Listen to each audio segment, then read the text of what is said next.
My name is Don Burnett. On behalf of all the university presidents, I want to thank you for this opportunity. I'm the interim president of the University of Idaho, and I've had the honor of serving as chair of the Higher Education President's Council, which encompasses the presidents of all of Idaho's post-secondary institutions. As you know, the presidents have unanimously expressed grave concern about and unanimous opposition to the proposed legislation as written, which would substantially reduce the authority of Idaho's post-secondary institutions to regulate firearms on campus. And by the way, I'm authorized to say that the incoming president of the University of Idaho, Dr. Chuck Staben, has joined the other presidents in taking this position. You'll hear much testimony today, and you've already begun to do so, so I will confine my remarks to a few specific points. First, sound public policy should keep the exercise of governmental authority close to the people and the institutions affected. This proposed bill is in some ways narrower than the bill that failed in 2011, but it will still cut back the authority of post-secondary institutions to use their best judgment in consultation with our security consultants.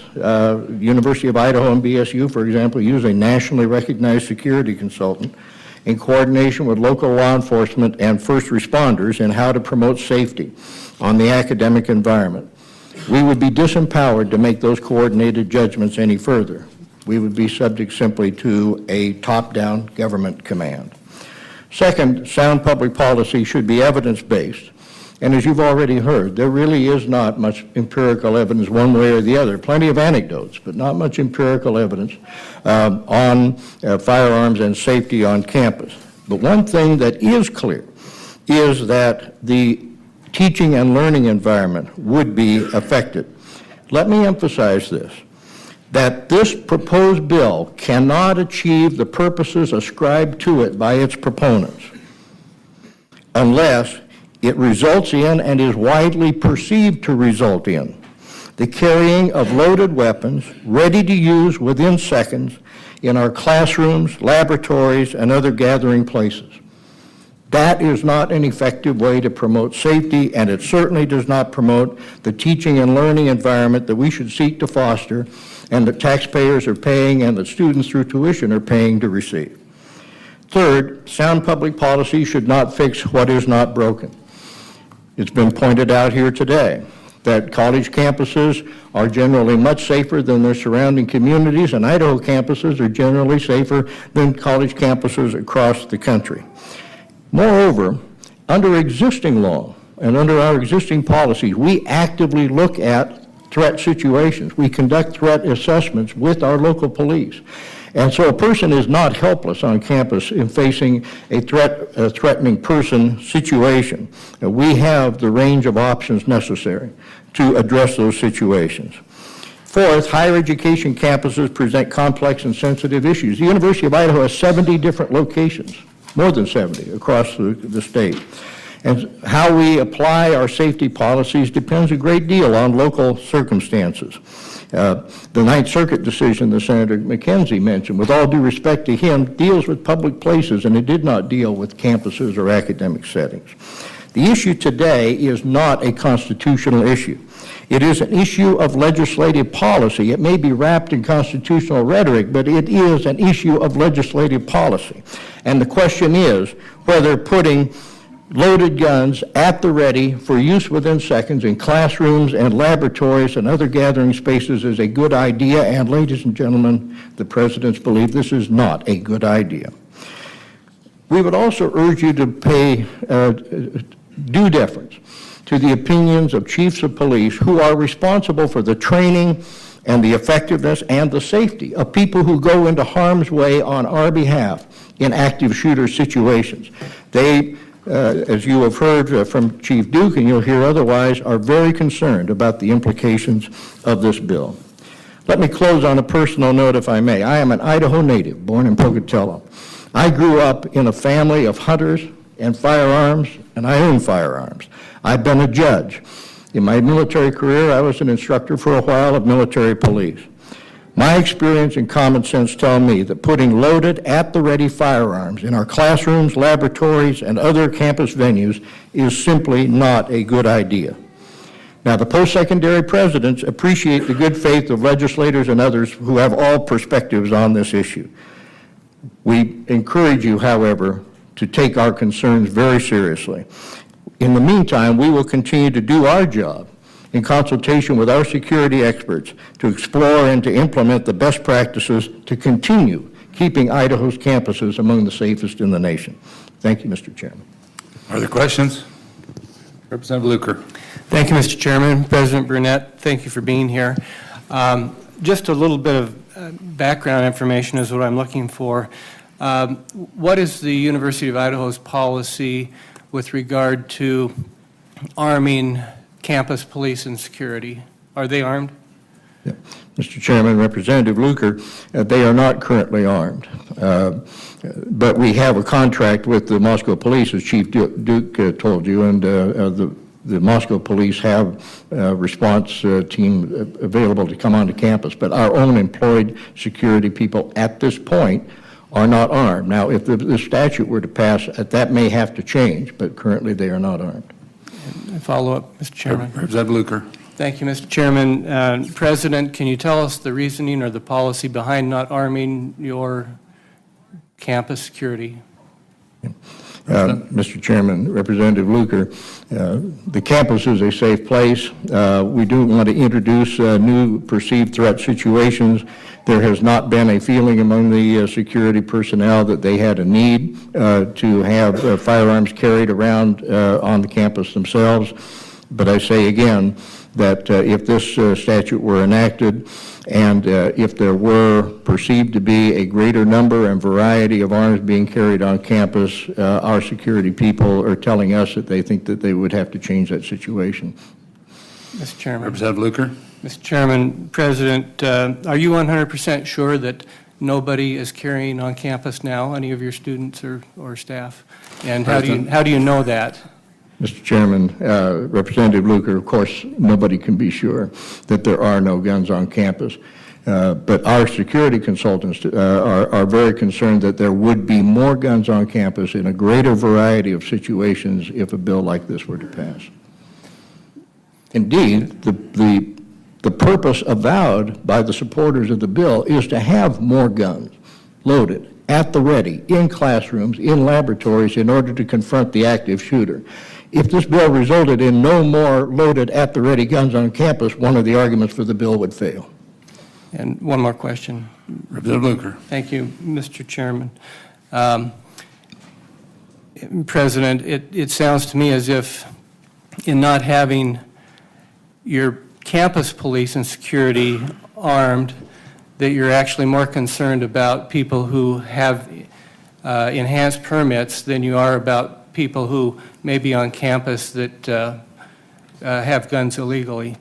Can you comment on that? I'm struggling with why you don't arm your campus police. Yeah.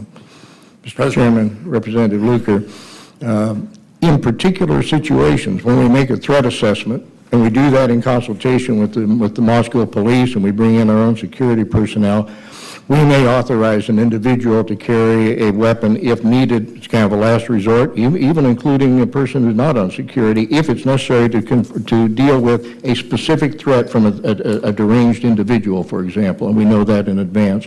But dealing with threats on a specific basis, we think promotes campus safety better than having a broad policy of allowing people to carry guns on campus. And by the way, the concealed weapon provision here, as was pointed out in some of the colloquy a while ago, is not written into the bill in such a way as to preclude open carry. There will be open carry on campus by everybody who qualifies under this statute, and that is different from the status quo. Further questions? Mr. Chairman. Representative Palmer. Thank you, Mr. Chairman. Sir, sorry. You lost your voice. Much of a voice today. As you gave us your credentials earlier, from what you said, you sound to me like you are much more educated on the subject than I am. And so I just had one question for you. Could you define for me a term that you use several times, and that would be at the ready? Mr. Chairman, Representative Palmer, By that I mean, when you listen to the undoubtedly sincere and heartfelt sentiments of people who say, I want to be able to return fire, or I want to be perceived as able to return fire within seconds, that's what I mean by at the ready. That means that the gun has to be within reach and it has to be loaded and ready for use. Follow up? Questions? Follow up? Representative Palmer. So you're in your opinion, then at the ready means in the position and ready to fire? That's the term, Mr. Chairman, Representative Palmer, that's the sense in which I believe the proponents of this bill are arguing for the adoption of this legislation, and that's the sense in which I have used it. Thank you. Representative Packer. Thank you, Mr. Chairman, and thank you for being here. And maybe you're not the right person to ask. The thought popped into my head, so I thought I would throw it out there. And if you don't feel comfortable answering, that's fine. I can hopefully find someone throughout the testimony that would be. Just trying to understand if maybe you have an idea of why people currently, not only in our state but across the nation, work diligently to acquire an enhanced permit or even just a concealed permit so that they can carry legally. President. Mr. Chairman, Representative Pack, you're right. I don't have an insight into the psychology of all people who have concealed carry. There are many personal circumstances.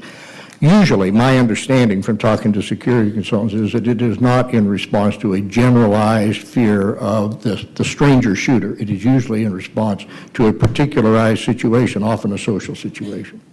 Thank you. Representative Gannon. Thank you, Mr. Chairman and President Burnett. You made reference to that the concealed weapon permit holder could open carry, in your view, on campus. And I'd like to get an idea of what that means. And let me just throw out what I'm thinking, and then maybe you can comment on it.